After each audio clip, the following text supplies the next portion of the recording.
Shalom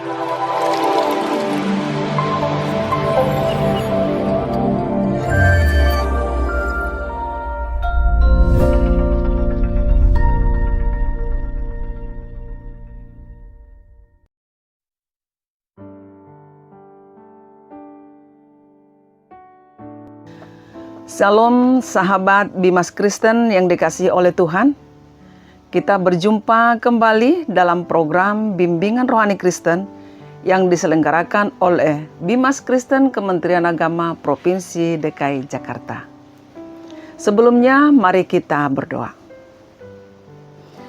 Tuhan Allah kami yang bertahta di dalam kerajaan surga, puji dan syukur kami panjatkan kepadamu pada hari ini atas rahmat dan kasih-Mu bagi umat-Mu.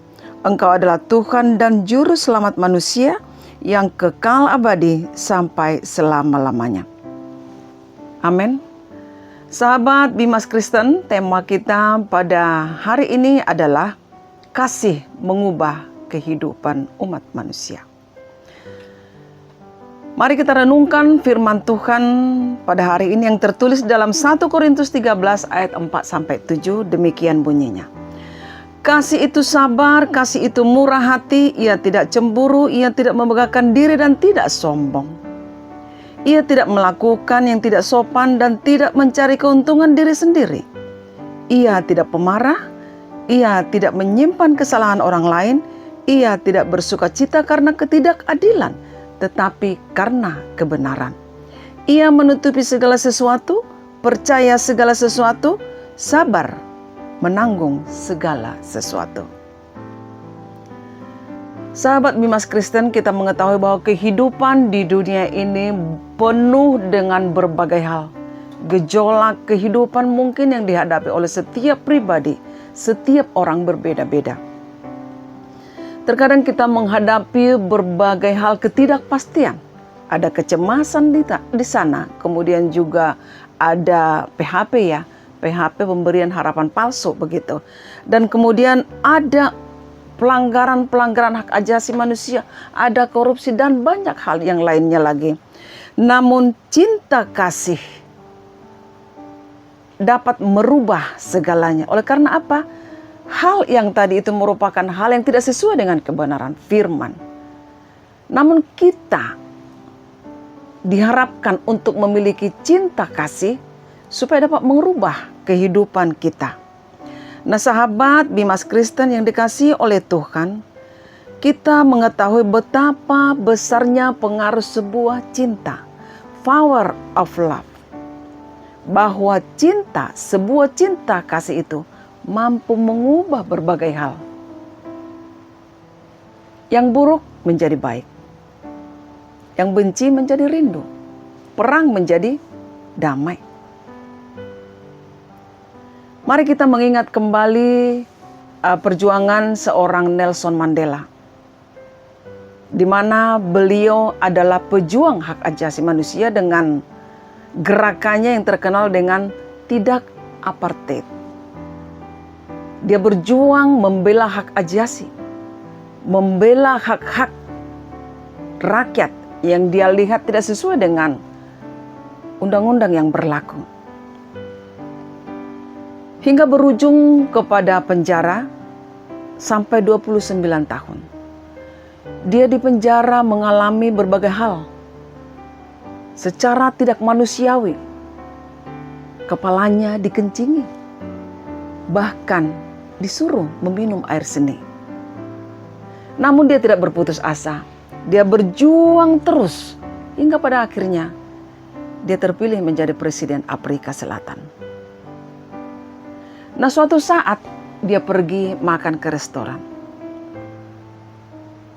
Namun di restoran tersebut dia melihat seorang pemuda di sudut ruangan tersebut. Mereka berpandangan. Pemuda tersebut akhirnya gemetaran luar biasa. Keringat dingin. Dia tidak mampu berdiri. Dia sangat ketakutan setengah mati. Namun Nelson Mandela memanggilnya. Pemuda tersebut datang menghampiri dengan perasaan yang luar biasa takut. Dengan hati yang penuh gundah gulana. kemudian Nelson Mandela memanggilnya, "Mari duduk di sebelah saya."